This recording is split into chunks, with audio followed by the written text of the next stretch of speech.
Hello everyone, ये video dedicated है सभी नीट यूजी एस्पिरेंट्स के लिए। आप में से बहुत लोगों के मेरे पास डीएम आए थे कि नीट यूजी के लिए हम कैसे तैयारी करें, तो ये वीडियो उन सभी बच्चों के लिए है।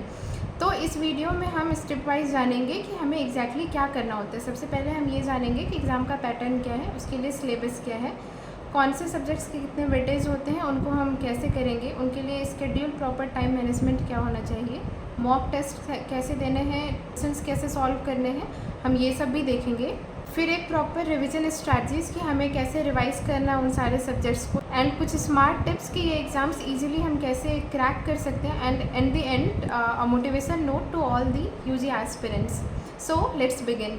तो अगर हम एग्ज़ाम पैटर्न एंड सिलेबस की बात करें तो इसमें 3 सब्जेक्ट्स होते हैं, फिजिक्स होते हैं, केमिस्ट्री होते हैं एंड बायोलॉजी होते हैं। इनमें से बायोलॉजी का वेटेज इज़ 50% एंड इस एग्ज़ाम के लिए एनसीईआरटी कवर करना इज़ द बैकबोन।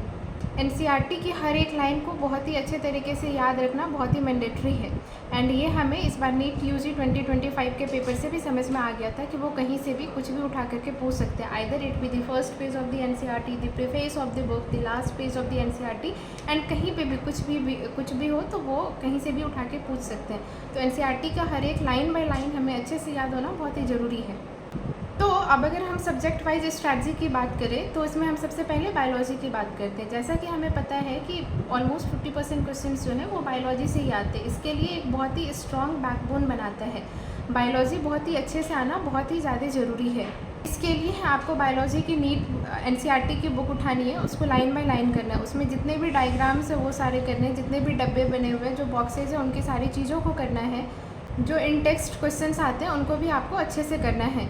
एंड जब आप पढ़ रहे हो, आपको जो भी बहुत वॉलेटाइल टॉपिक्स मिले, जो भी आपको लगे कि नहीं ये तो काफ़ी लंबे टाइम तक मैं याद नहीं रख पाऊँगी, इनको मेमोराइज़ करना बहुत ही डिफ़िकल्ट काम है, उनके लिए आप एक फ्लैश कार्ड्स बनाएं, स्टिकी नोट्स ले, उस पर लिखें एंड वो आप अपने टेबल के जस्ट ऊपर में लगाएं। इससे क्या होगा कि जब भी आप पढ़ रहे हो एक बार अपनी दीवार की तरफ देखो, उनमें जो भी चीज़ें हैं आप उनको जल्दी जल्दी से रिवाइज़ कर लो।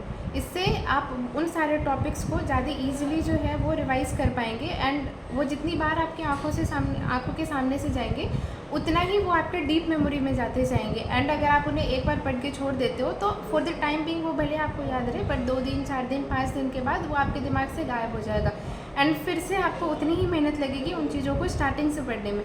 तो बेटर जो भी इंपॉर्टेंट पॉइंट्स हैं उनको आप बुक्स में ही हाईलाइट करें, उन्हें 5 स्टार 10 स्टार 7 स्टार जितने भी मार्क करने हैं आप वो करें। उनमें भी जो बहुत ही ज़्यादा वोलाटाइल टॉपिक्स हैं उनको स्टिकी नोट्स पे लिखें, किसी पेज पे लिखें और अपने टेबल के सामने दीवार पे चिपका लें। अगर हम केमिस्ट्री की बात करें तो इसे हम 3 भाग में डिवाइड करेंगे, physical chemistry, organic chemistry and inorganic chemistry. Physical chemistry में न्यूमेरिकल सॉल्व करना, आपको फॉर्मूलेज याद रहना, ये सारी चीज़ें बैकबोन है। तो आपको क्या करना है, आप फॉर्मूलेज आपको पढ़ाई के टाइम पे आ रहे हैं, उनमें से आपको क्या करना है, सबको एक शीट पे लिखना है। आइदर आप एक अलग से नोटबुक बना लीजिए या फिर आपको पेज लेना है, उस पर लिखते जाना है। एंड इनमें numericals banana is the backbone. आप जितने ज़्यादा से ज़्यादा न्यूमेरिकल्स बनाएंगे उतना ज़्यादा ही आपके लिए अच्छा होगा। एंड रिमेंबर कि स्टार्टिंग में हो सकता है कि आप क्वेश्चंस बना रहे हो वो आपके सही नहीं हो रहे, इट डजेंट मीन कि वो आपसे सही होंगे भी नहीं। जितने भी इसमें फॉर्मूलेज होते हैं वो आपको बार बार देखने एंड ट्रस्ट मी, ऐसा हम सभी के साथ हुआ है कि स्टार्टिंग में क्वेश्चन सही नहीं हुए। मेरे साथ भी हुआ है, मेरे कोलीग्स के साथ भी हुआ है, जूनियर्स के साथ भी हुआ है, सीनियर्स के साथ भी हुआ है। It's universal. जब आप उनको बार बार करोगे तो वो ऑटोमेटिकली इम्प्रूव करेंगे। And for the droppers I will specifically से कि अगर आप किसी सेम सोर्स से मल्टीपल टाइम्स पढ़ चुके हो, लाइक आप 2 बार 3 बार 4 बार या मल्टीपल टाइम्स उसी सोर्स से पढ़ चुके हो, तो कहीं ना कहीं आपका ब्रेन चोक हो जाता है, आपके ब्रेन को वो सारी चीज़ें एक तरीके से रट जाती है एंड आप नई चीज़ें नहीं सीख पाते हो। तो चेंज योर सोर्स, इससे होगा क्या, एक नई तरीके का स्टिमुलस आपके ब्रेन को मिलेगा, एंड अब आपका ब्रेन रटने की जगह उस चीज़ों को अच्छे से कॉन्सेप्चुअल तरीके से समझने की कोशिश करेगा। एंड ये बहुत ज़रूरी होता है कि अगर आपके मार्क्स स्टक कर रहे हैं, आप मल्टीपल अटैम्प्ट्स दे चुके हैं एंड आपके बार बार वहीं पे जा कर के स्कोर्स अटक जा रहे हैं, कोई पार्टिकुलर टॉपिक में नंबर नहीं बढ़ रहे, किसी पार्टिकुलर सब्जेक्ट में नंबर नहीं बढ़ रहे, तो आई विल हाईली रिकमेंड कि एक बार आप अपना सोर्स भी चेंज करें। फॉर इनऑर्गेनिक केमिस्ट्री एनसीईआरटी की टेबल इज़ द मस्ट, वो आपको आने ही चाहिए। एंड आप उसको छोड़ के जाना अफोर्ड नहीं कर सकते। खास करके उसमें जितने भी एक्सेप्शंस होते हैं, जो भी उनके प्रॉपर सीक्वेंस होते हैं, उसमें आपको जहाँ पे भी डेविएशन दिखे वो आप अच्छे से हाईलाइट कीजिए, उसमें 5 स्टार, 7 स्टार, 10 स्टार वो सब लगाइए एंड उसे आप बार बार याद कीजिए। अगर उसमें भी कुछ आपको बहुत ही ज़्यादा इंपॉर्टेंट लग रहा है कि नहीं ये तो बार बार लूप पे रिपीट हुए ही जा रहे हैं, तो उनको या तो आप अपनी अलग से जो छोटी नोटबुक है उसमें लिखें, या फिर आप उसके लिए भी एक फ्लैश कार्ड जैसा बना लें, स्टिकी नोट पे लिखें और वो अपने टेबल के सामने दीवार पे चिपका लें। ऑर्गेनिक केमिस्ट्री के लिए भी आई विल से कि एनसीईआरटी के जो भी डायग्राम्स होते हैं, एनसीईआरटी में जो भी रिएक्शंस दिए हुए हैं वो बहुत ही इंपॉर्टेंट होते हैं। इसके लिए आई विल से कि सारे रिएक्शंस को देख करके आप उसे सिर्फ रटे नहीं, क्योंकि अगर एग्ज़ाम में कॉन्सेप्ट थोड़े से भी उन्होंने यहाँ से यहाँ चेंज कर दिया एनसीईआरटी से, तो आपने कुछ और ऑलरेडी रट रखा है बिना समझे हुए, एंड आपको लगेगा कि अरे ये तो यही क्वेश्चन है जो मैंने वहाँ पे किया था, एंड आप उसे गलत टिक कर देंगे। तो इसमें बहुत ज़रूरी है कि आप इसके कॉन्सेप्ट्स को भी अच्छे से समझें। अगर आपके कॉन्सेप्ट्स अच्छे होंगे तो अगर कुछ माइन्यूट चेंजेस एग्ज़ाम में एग्जामिनर करता है तो आप उस चीज़ में फंसेंगे नहीं, एंड आप उस क्वेश्चंस को सही से कर पाएंगे। एंड नाउ फिजिक्स के लिए आई पार्टिकुलरली से कि लोग बोलते हैं कि नहीं इसमें बस आपको फार्मूलेज याद होने चाहिए, न्यूमेरिकल्स करना आना चाहिए। नहीं, काफ़ी टाइम इसमें भी ऐसा ही होता है फिजिकल केमिस्ट्री की तरह, ऑर्गेनिक केमिस्ट्री की तरह, कि अगर एग्जामिनर ने थोड़े से भी माइन्यूट चेंजेस कर दिए तो आप उसमें फंस जाते हैं और क्वेश्चंस गलत हो जाते हैं। जहाँ पे भी हो सके आप इसमें भी कॉन्सेप्ट समझने की कोशिश करें। जब आपके कॉन्सेप्ट्स अच्छे से होंगे तो आपको न्यूमेरिकल अप्लाई करना ज़्यादा अच्छे से आएगा, एंड न्यूमेरिकल सॉल्व करने की हैबिट डेवलप करना इस मस्ट। बहुत सारे बच्चे इसी बात से भगते हैं कि अगर थोड़ा सा फिजिक्स में कम भी कर लिया तो क्या होगा। नहीं, ऐसा नहीं करना। सी अगर हम इतना पढ़ते हैं तो हमें याद इतना ही रहता है और हम उसको इम्प्लीमेंट इतना ही कर पा रहे, तो अगर हम पढ़ेंगे ही इतना तो डेफिनेटली हम याद इतना होगा और इम्प्लीमेंट इतना ही कर पाएंगे। एंड हमारा कंपटीशन बस हमसे नहीं है, हमसे अपना कंपटीशन तब तक है जब तक हम अपने आप को इम्प्रोवाइज़ करते जा रहे हैं। जब हम एग्ज़ाम में बैठ रहे तो हमारे साथ लाखों और बच्चे हैं, एंड अगर सब यही सोचने लगे कि हमें बस इतना ही पढ़ना है, इतना रिटेन होगा, इतना इम्प्लीमेंट करके आएंगे, तो see many of you are following in the same range. तो हमें उस रेंज से बाहर निकलना है। इसके लिए हमें ज़रूरी है कि हमें इतना आना चाहिए, एंड इतना आने के लिए कॉन्सेप्ट्स अच्छे होना बहुत ही ज़रूरी है। तो आई सजेस्ट कि सिर्फ रटे नहीं, बार बार उसके क्वेश्चंस करें, एंड अगर आप मल्टीपल टाइम्स सेम सोर्स से क्वेश्चंस कर चुके हैं तो आई विल अगेन सजेस्ट कि आप अपने सोर्स को चेंज करें, बिकॉज अगेन कि आपका जो ब्रेन है वो जंक खा जाता है एंड आपको याद हो जाती है फिर चीज़ें, फिर आप उसे समझ के सॉल्व नहीं कर रहे हो, वो आपको ऑलरेडी याद है कि एक अगर ऐसा ऐसा सवाल है, ऐसा ऐसा आंसर होगा, 4 ऑप्शंस में से आपको लगेगा हाँ ये है, एंड आप टिक मार देते हैं। तो आपको वो चीज़ भी नहीं करनी है।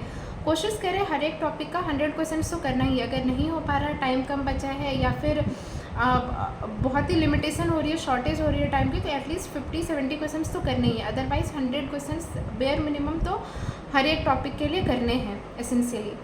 उसके बाद regarding the study schedule I will share what used to be mine. See most of us हम या तो ऑनलाइन ट्यूशन कर रहे होते हैं या फिर ऑफलाइन ट्यूशन कर रहे होते हैं, उसमें प्लस माइनस 1 आवर्स मिला करके अपने 8 आवर्स तो चले ही जाते हैं। तो उसके बाद वापस से रूम पे आने के बाद इट्स नेसेसरी कि हम एटलीस्ट 6 to 8 आवर्स फ्रेशली पढ़ें। And then weightage wise since biology का वेटेज ज़्यादा होता है, आई सजेस्ट कि 3 आवर्स to 3.5 आवर्स हम इसके लिए पढ़ें। उसके बाद 2 to 2.5 आवर्स 2 to 2.5 आवर्स जो है केमिस्ट्री और फिजिक्स को पढ़ें। एंड एक बार में हमें कितनी देर बैठना चाहिए, इसके लिए आई से कि कभी भी एक साथ बहुत ही लॉन्ग इंटरवल के लिए नहीं बैठना है। अगर आप मान लीजिए कि बायोलॉजी को 3 घंटे तक पढ़ रहे हो तो 3 घंटे एक साथ नहीं पढ़ने। 1 घंटे का एक स्लॉट, 1 घंटे का एक स्लॉट, 1 घंटे का एक स्लॉट। उसमें कोशिश करना है कि आपने 50 मिनट पढ़ा, 10 मिनट का ब्रेक, अगेन आपने 50 मिनट्स पढ़े, 10 मिनट्स का ब्रेक, 50 मिनट्स पढ़े, 10 मिनट्स का ब्रेक।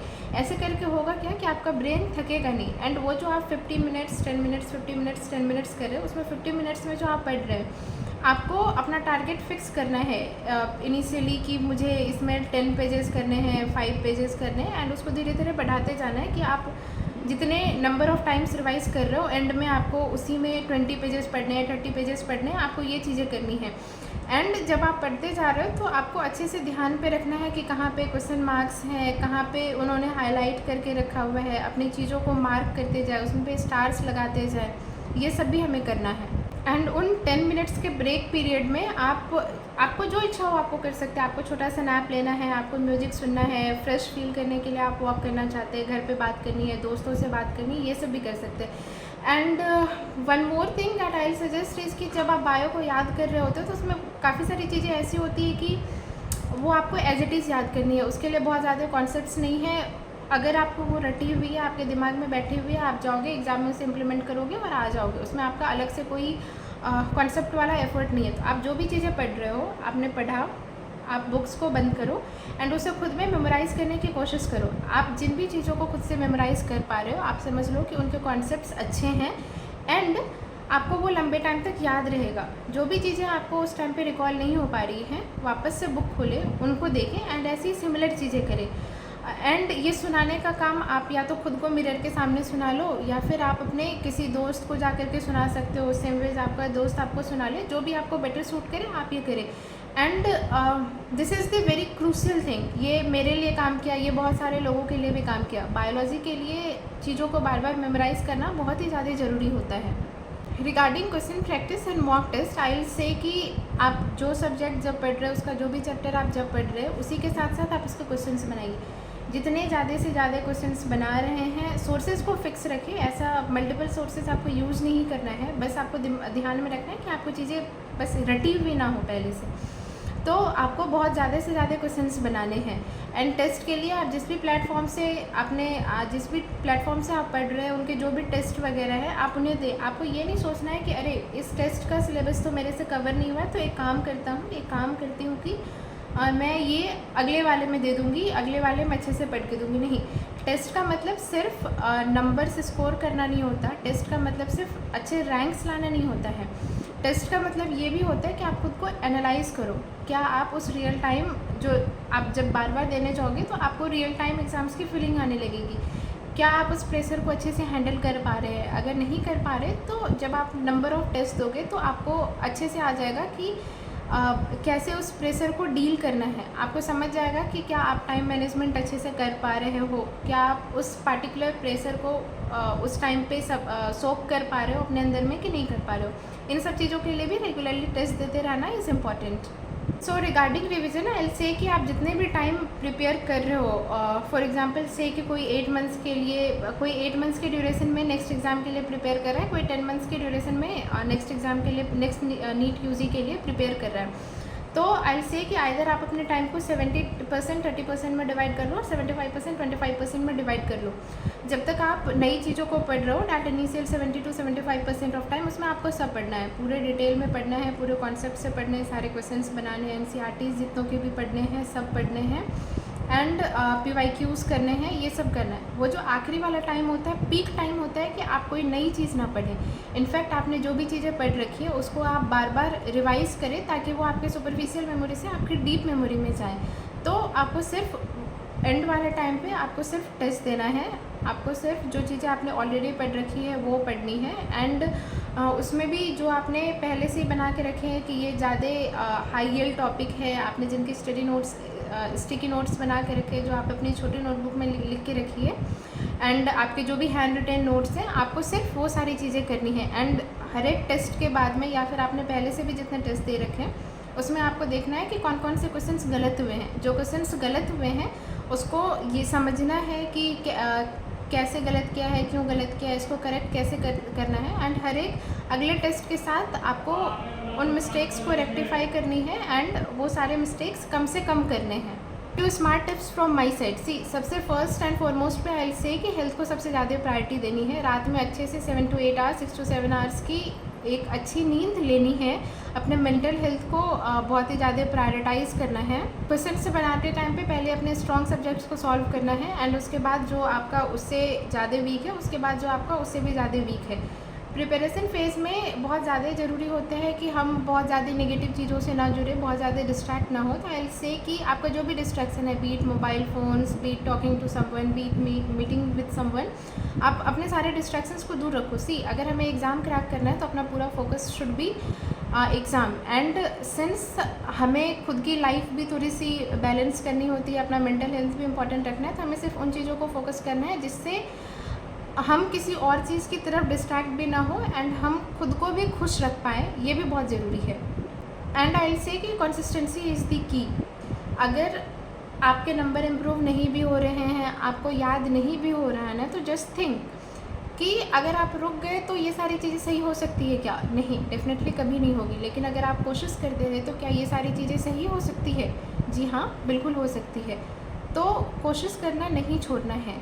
एंड अगर मिड फेज़ में भी आपको कभी भी लगे, जस्ट आस्क योरसेल्फ कि अगर मैं यहाँ पे रुक गया तो will I be ever able to achieve my dream? The answer will always be no. तो आप अपने ड्रीम के लिए उसे चेज़ कर रहे हो, always feel proud of your self and कभी भी बीच में नहीं रुकना है। एंड एंड में एक मोटिवेशनल नोट मेरे तरफ से, सी नीट बस एक एग्ज़ाम नहीं है, इट्स एन इमोशन। ये आपके डिसिप्लिन की, डेडिकेशन की बहुत बड़ी एग्ज़ाम है। एंड ये बस आपको कितना आता है, बस उस चीज़ को टेस्ट नहीं करता है। अगर आप हर दिन थोड़ा थोड़ा करके प्रोग्रेस करेंगे तो एग्ज़ाम के डे पे आपको वो बहुत ही माइन्यूट सा चेंज नहीं दिखेगा, आपको एक बहुत ही बिगर प्रोग्रेशन दिखेगा आपके डे 1 से टू 1 डे वाले फेज़ में।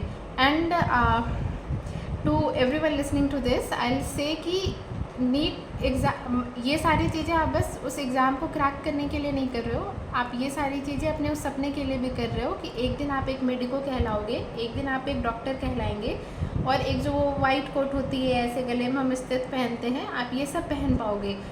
तो yeah all the best for your journey and I will say कि stay consistent, stay dedicated, prioritise your health, prioritise your sleep, not too much but yeah जितनी ज़रूरत है उतनी तो लेनी है, बहुत ज़्यादा पैनिक नहीं करना है। And all the best, hope आप सब बहुत अच्छा करें। Thank you.